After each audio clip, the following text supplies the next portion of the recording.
अप्रैल के महीने में गर्मी की तपती दोपहर थी। सूरज बहुत तेज आग उगल रहा था और सभी लोग अपने घरों में तेज गर्मी के कारण पड़े हुए थे। चारों तरफ गलियां सुनसान पड़ी हुई थी, लेकिन तभी दूर से एक जानी पहचानी आवाज़ सुनाई दी।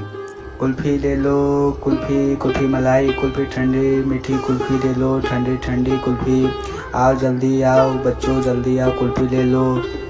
यह आवाज़ सुनकर घरों से बच्चों की आंखें चमक उठती थी और वे घर से दौड़ते हुए अपने घरों से बाहर निकले और कुल्फी वाले के इर्द गिर्द घेरा बना लिया।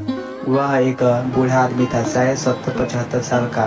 पतला दुबला शरीर, सिर पर सफ़ेद टोपी और चेहरे पर झुर्रियाँ थे, लेकिन मुस्कान हमेशा बनी रहती थी। लोग उसे कुल्फी बाबा कहते थे। वह हर दिन दोपहर के वक्त अपने ठेले पर कुल्फी बेचने निकला करता था। उसी गांव में एक मोंटू नाम का लड़का रहता था, जो अब कॉलेज में पढ़ रहा था। बचपन में वह हर दिन कुल्फी बाबा से कुल्फी खरीदता था। आज बहुत दिनों बाद वह अपने घर आया था। जब उसने कुल्फी बाबा की आवाज़ सुनी तो उसकी पुरानी यादें ताज़ा हो गई। तब वह भी दौड़कर बाहर आया। मोंटू ने कहा, बाबा ओ बाबा, मुझे भी एक मलाई वाली कुल्फी देना। कुल्फी वाले बाबा ने मोंटू की बात सुनकर मुस्कुराया, बोले, अरे मंटू बेटा। बाबा मोंटू को देखकर बहुत खुशी और कहें, तू तो बहुत बड़ा हो गया है, अभी मलाई कुल्फी खाएगा? तू तो शहर में पढ़ने लगा हो, तुम्हें तो बड़े बड़े दुकानों की वह क्या कहते हैं। तभी मोंटू कहा है आइसक्रीम बाबा। बोले, हाँ तुम ही थोड़ी खाओगे। मोंटू यह सुनकर बहुत ही तेजी से हंस पड़ा। ऐसा नहीं है बाबा, क्योंकि कुल्फी से तो बचपनों की यादों से जुड़ी हुई। बाबा ने कुल्फी निकाल कर दी और मोंटू को दी। मोंटू ने उसे चखा। उनकी कुल्फी वही स्वाद, वही ठंडक, वही मिठास, वही आनंद।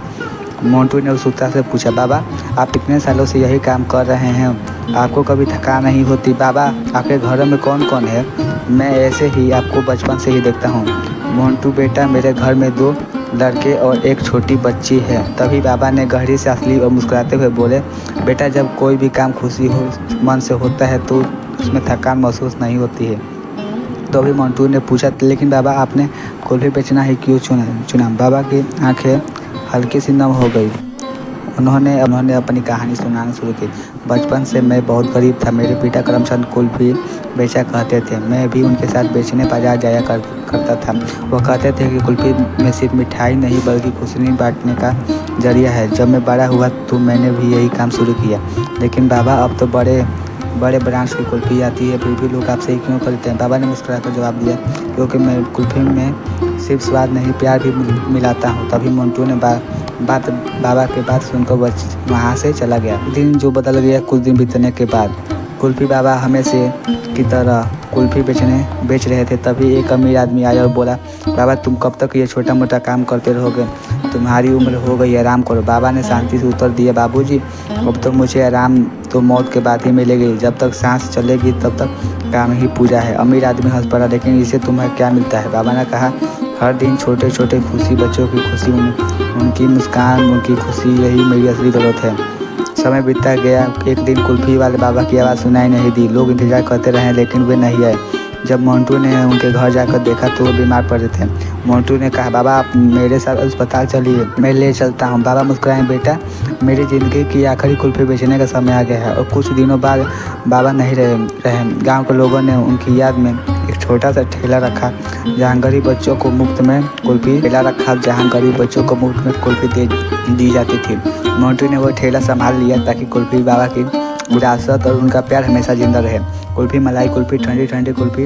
अब यह आवाज़ फिर से गूंज रही थी, इसे बुलाने वाला कोई और था। यह आपको कहानी कैसे लगी? आप इस चैनल को सब्सक्राइब, कमेंट और लाइक करें, और जो भी आपका ख्याल हो इस वीडियो के कमेंट बॉक्स में बतलाएं। धन्यवाद।